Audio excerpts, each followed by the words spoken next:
नमस्कार दोस्तों, भारत की सड़कों पर चलने वाली हर गाड़ी किसानों की किस्मत से जुड़ी है।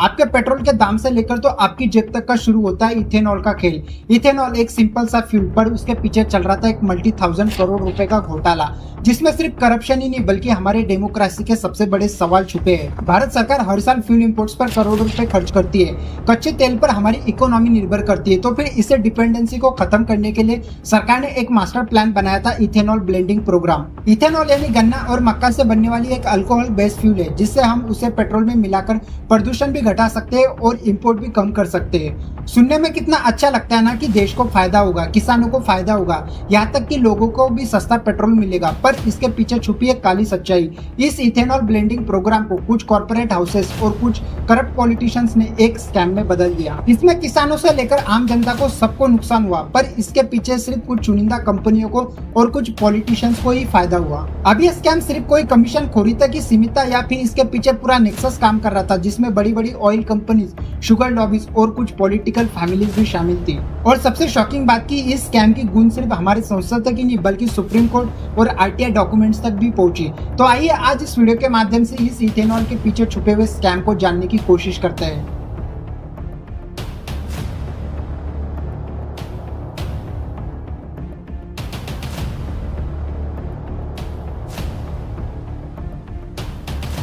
हमारी देश की सरकार आपने बहुत अच्छे अच्छे काम कर लिए, लेकिन इस चीज के लिए मैं आपको कभी माफ नहीं करूंगा। अभी 3,500 रुपए का कल मैंने तेल भरवाया था, लिटरली आधा हो चुका है। मेरी गाड़ी की माइलेज पहले 12 की थी, वो कम होकर 9.5 की माइलेज हो गई है। और किस वजह से? सिर्फ आपने जो E20 फ्यूल लॉन्च किया है उसकी वजह से।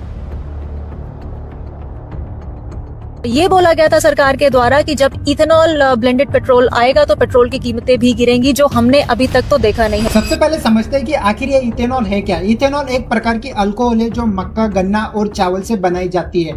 इसे पेट्रोल में मिलाकर इस्तेमाल किया जाता है ताकि हम हमारा इंपोर्ट कम कर सके और कार्बन इमिशन भी घटा सके, और सबसे बड़ी बात की किसानों को अपनी फसल बेचने का एक नया मार्केट मिल सके। भारत हर साल 25 से 30 लाख करोड़ रुपए बाहर से कच्चा तेल इंपोर्ट करने में खर्चा करता है, यानी कि फॉरेन एक्सचेंज का बहुत बड़ा हिस्सा भारी चला जाता है। यही से सरकार का एक सपना शुरू हुआ 10% इथेनॉल ब्लेंडिंग के साथ, जिसे धीरे धीरे 20% तक बढ़ाना था। सुनने में कितना अच्छा लगता है ना कि किसानों को फायदा होगा क्योंकि उनके फसल को एक उचित दाम मिलेगा, देश को फायदा होगा क्योंकि इंपोर्ट बिल कम होगा, और पर्यावरण को भी फायदा होगा क्योंकि पॉल्यूशन घटेगा। और यही से शुरू होती है गड़बड़ियां, क्योंकि इस इथेनॉल प्रोडक्शन का सबसे ज्यादा कंट्रोल है शुगर लॉबीज पर, और भारत की सबसे ज्यादा शुगर मिल्स जिनका सीधा कनेक्शन है कुछ पॉलिटिशियन से और बड़े इंडस्ट्री लीड से, जो इस पॉलिसीज के सबसे ज्यादा बेनिफिशियर्स बने। अब ये सवाल उठता है कि क्या सच में सरकार ने ये पॉलिसी सिर्फ आम जनता के लिए और किसानों के लिए बनाई थी, या फिर ये कॉर्पोरेट फ्रेंडली सब्सिडी प्रोग्राम थी जिसमें आम जनता और किसान तो बस नाम के लिए थे, लेकिन इसमें असली मुनाफा इन तेल कंपनियों को और शुगर लॉबीज को होना था।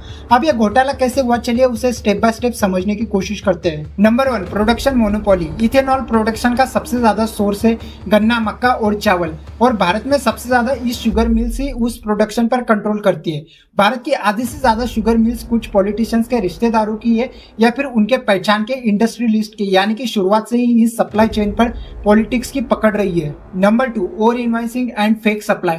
अब भारत में जितनी भी ऑयल मार्केटिंग कंपनीज है जैसे कि IOCL, BPCL, HPCL, ये सब इथेनॉल कुछ शुगर मिल से खरीदती है। अब यह स्कैम यही से शुरू हुआ। एक्चुअल में सप्लाई कम था लेकिन ज्यादा बताया गया, यानी कि एक ही ट्रक भेजा लेकिन कागजों में 5 ट्रक बेचा गया। अब इसका रिजल्ट ये हुआ कि सरकार को सब्सिडी का पैसा तो गया, लेकिन असली माल काले बाजार में बेच दिया गया। अब यही से शुरू होता है सब्सिडी का गेम। सरकार इथेनॉल ब्लेंडिंग को बढ़ाने के लिए हजारों करोड़ रुपए की सब्सिडी बेचती गई, लेकिन असल में ये सब्सिडी किसानों तक पहुंची नहीं, बल्कि किसानों को अपनी फसल का अच्छा दाम भी नहीं मिला, लेकिन इसका असली पैसा डायरेक्टली मिल्स के और लॉबी के जेब में गया। Number 4, diversion and food grains. 2020 के बाद सरकार ने डिसीजन लिया कि अब सरप्लस चावल, मक्का भी यूज करेंगे इथेनॉल प्रोडक्शन में। इसके लिए FCI के गोडाउन से लाखों टन चावल उठाया गया। इसकी ग्राउंड रियलिटी ये थी कि गरीबों को राशन में चावल कम पड़ा, और जो भी अनाज था तो उसे ब्लैक मार्केट में बेचकर इथेनॉल बताया गया। Number 5, political connection. कुछ रिपोर्ट्स ने साफ बताया कि महाराष्ट्र, यूपी के शुगर लॉबीज में कुछ बड़े नेताओं के बेटे या बेटियों का सीधा कनेक्शन शामिल है, जिसमें नितिन गडकरी के दोनों बेटों का भी नाम शामिल है, यानी कि पॉलिसी मेकिंग से लेकर प्रोडक्शन सभी कुछ कुछ एक ही नेटवर्क ने कंट्रोल किया। अब ये सवाल आता है कि सबसे ज्यादा नुकसान किसे हुआ? पहला किसानों को। ये स्कीम तो किसानों के लिए थी, सबसे ज्यादा फायदा उन्हीं को होना था, लेकिन सरासर इसके उल्टा हुआ। पहला, किसानों को तो पेमेंट टाइम पर नहीं मिला क्योंकि मिल्स ने उनका पैसा रोक दिया। कई किसान तो कर्ज में डूब गए क्योंकि सारा पैसा लॉबीज के जेब में चला गया, और कहीं पर तो ऐसी नौबत आई कि किसानों को अपना गन्ना तक जला देना पड़ा। दूसरा बड़ा नुकसान हुआ आम जनता को, क्योंकि इस इथेनॉल प्रोडक्शन में जो भी अनाज डाइवर्ट हुआ, जिसकी वजह से आम जनता में राशन कम पड़ा। चावल और मक्का की कीमत आसमान छूने लगी, मतलब कि गरीब को दोनों तरफ से नुकसान हुआ। पहला तो सब्सिडी का पैसा लूटा गया और जो अनाज मिल रहा था वो भी महंगा हो गया। तीसरा बड़ा नुकसान हुआ गवर्नमेंट को, क्योंकि गवर्नमेंट इस इथेनॉल ब्लेंडिंग को बढ़ाने के लिए हजारों करोड़ों रुपए की सब्सिडी देती रही, लेकिन उसके रिटर्न क्या मिला?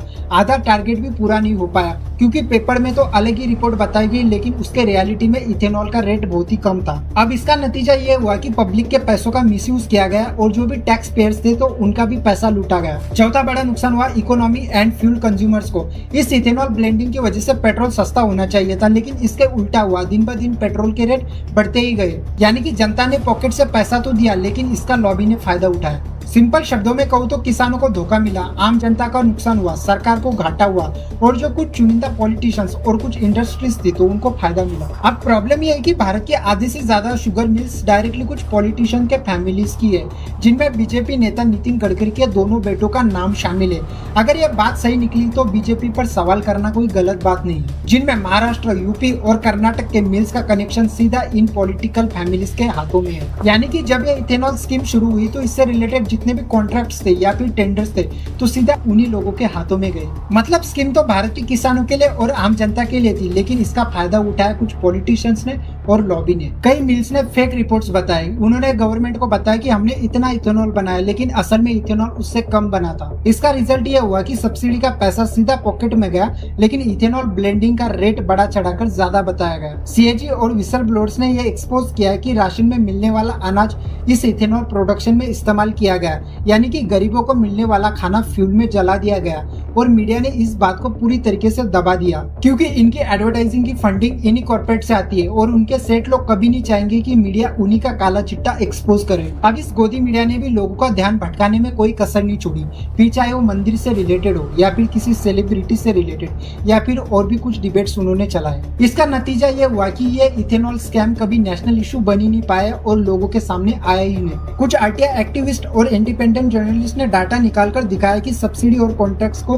कैसे छुपाकर डाइवर्ट किया गया। कुछ अपोजिशन लीडर्स ने इस बात पर सवाल भी उठाया, लेकिन संसद में जवाब ये मिला कि यह नेशनल इंटरेस्ट में आता है और इससे पर्यावरण को फायदा होने वाला है। अब सवाल ये आता है कि अगर ये पॉलिसी सच में आम जनता के लिए, किसानों के लिए या फिर इन्वायरमेंट के लिए थी, तो फिर राशन का और सब्सिडी का पैसा उन नेताओं के घर पर कैसे पहुंचा? अब ये इथेनॉल स्कैम कोई इंसिडेंट नहीं है, बल्कि वो एक पैटर्न है जो बार बार होगा और बार बार होते आ रहा है। ऐसा क्यों? क्या हमारा सिस्टम इतना वीक है या फिर हमारे सिस्टम के अंदर ही करप्शन छुपा है? सबसे पहला फेलियर है रेगुलेटरी कैप्चर। जब रिफाइनरी कंपनीज और कुछ पॉलिटिकल नेताओं का कनेक्शन बन जाता है तो उस टाइम पर मॉनिटरिंग एजेंसीज का रोल खत्म हो जाता है, यानी कि जो एजेंसी चेक करने के लिए बनाई गई थी वही डाटा मैनिपुलेट करने में लग जाती है। आपको लगता है कि टेंडर ट्रांसपेरेंट है, लेकिन वो अंदर से एक फिक्स मैच बन चुका होता है। दूसरा फेलियर है ट्रांसपेरेंसी ना होना। अब इस प्रोडक्शन में जितने भी कॉन्ट्रैक्ट्स थे तो सभी लाखों करोड़ों रुपए में थे। अभी आप में और हम जैसे आम नागरिकों को उसका डाटा पूरा क्लियर नहीं मिल पाता है, सिर्फ प्रेस रिलीज से ही पता चलता है एक्चुअल में कितना डाटा है, फिर एक्चुअल में कितना इथेनॉल बना,